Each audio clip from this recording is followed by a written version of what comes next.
Hi everyone and welcome back to Content Creation Station. Today's video is all about Instagram updates, and if you could just have a little rest for like 5 minutes and stop changing everything, and then we get used to it, and then you change more things and we get used to it, we're exhausted. I'm exhausted trying to keep up with everything.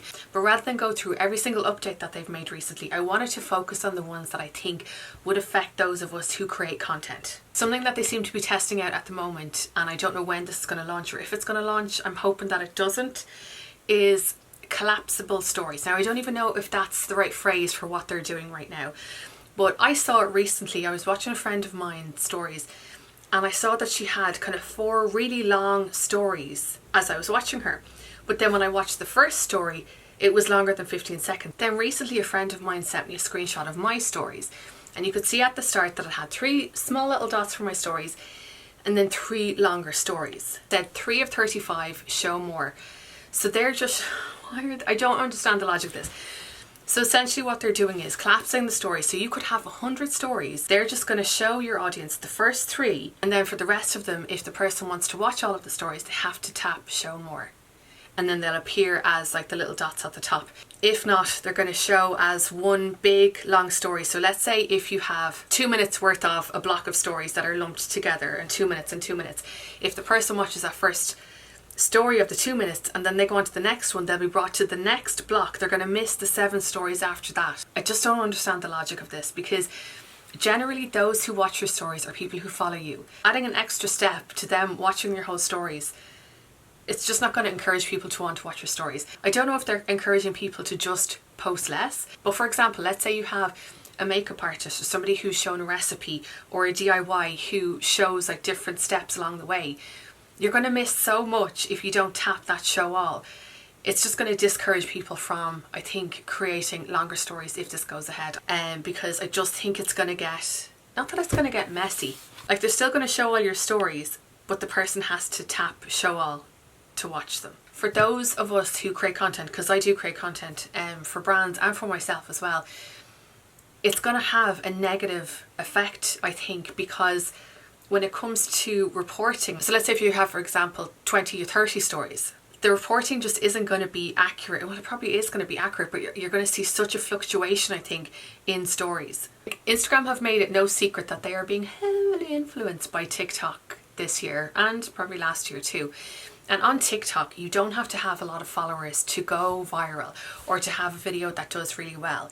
And I feel like that ethos on TikTok is now being brought over to Instagram. Because at the end of the day, Instagram wants as many people on the platform as possible so that they can make sales through advertising. So if they're going to be putting a focus on vertical video the way they said they were this year, stories isn't a priority for them. They want people's eyes on Reels for as long as possible, because your Reels can be found by people who don't follow you. And as I've spoken before in different videos here, Reels are more discoverable than stories. So by them wanting people to invest time and effort and energy into creating Reels over stories, they're going to have more people on that section. So that means they're going to be able to sell more ads on Reels, if that makes sense. I just hope it doesn't go through, because we spend so long as creators trying to build our following, but then also nurture the relationship that we have with our followers. It's like it is that first step to the demise of stories. Let me know what you think in the comments below, because I don't see the benefit in this for us. For Instagram, maybe yeah,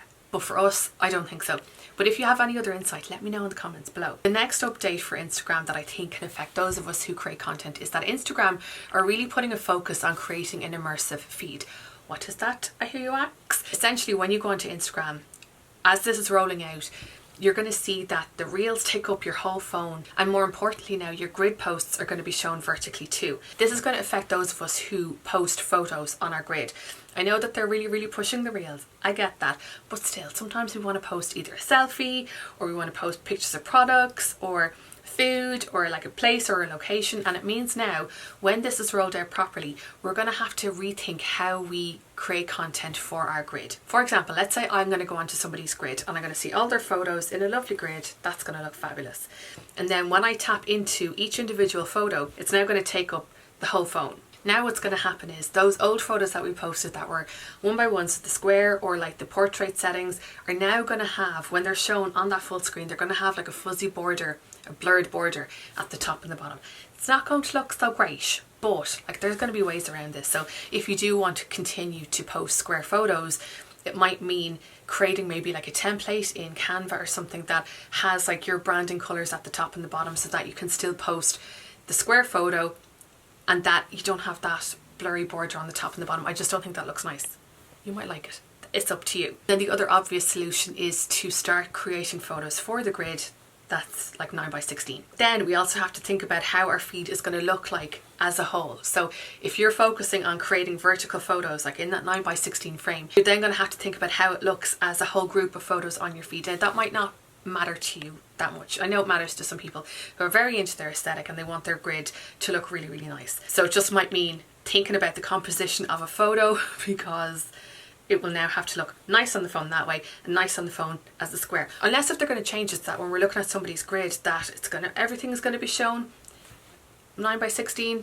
We don't know. Who knows? Instagram just like keeping us on our toes. But anyway, when that rolls out, it's something that we're going to need to plan for and to factor in when we're going to be creating our content. Another update that they're bringing in at the moment, now this is only based in the US, but I think they're going to be rolling it out over the coming months, is product tagging. So in the past, the only people who were able to tag products in their grid posts was brands or shops. Regular Joe Soap, we can't tag products in our grid posts at all yet. But in the future, we're going to be able to do that.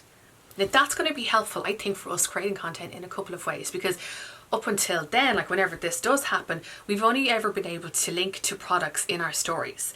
Now, if they're discouraging people from going to go look at our stories or kind of bypass our stories, and we want to be able to link to products, we need to embrace this update. So it means whenever this does roll out, that those of us who are influencers and who do work with brands, we're going to need to negotiate that into our contracts as well. Because before we would incorporate our set of stories with links to the products, and now if that's really not going to be happening in the stories department, putting the focus on tagging the products on our grid is just going to be a really important factor when negotiating our rates with brands. Now, something that I do like about this is like with stories, as you know, it has that 24-hour expiry period, whereas now if we are going to be able to tag products on the grid, that's going to last longer. People are going to be able to search for our posts and find them. People who don't follow us are going to be able to find our grid posts and product related posts easier than with stories. I really just feel like it's the end of stories. Don't even get me started on stories. I'm telling you now, the fluctuations in views and reach and engagement has just been all over the place recently. I don't know if I'm the only one who has experienced that. If you have as well, let me know in the comments below.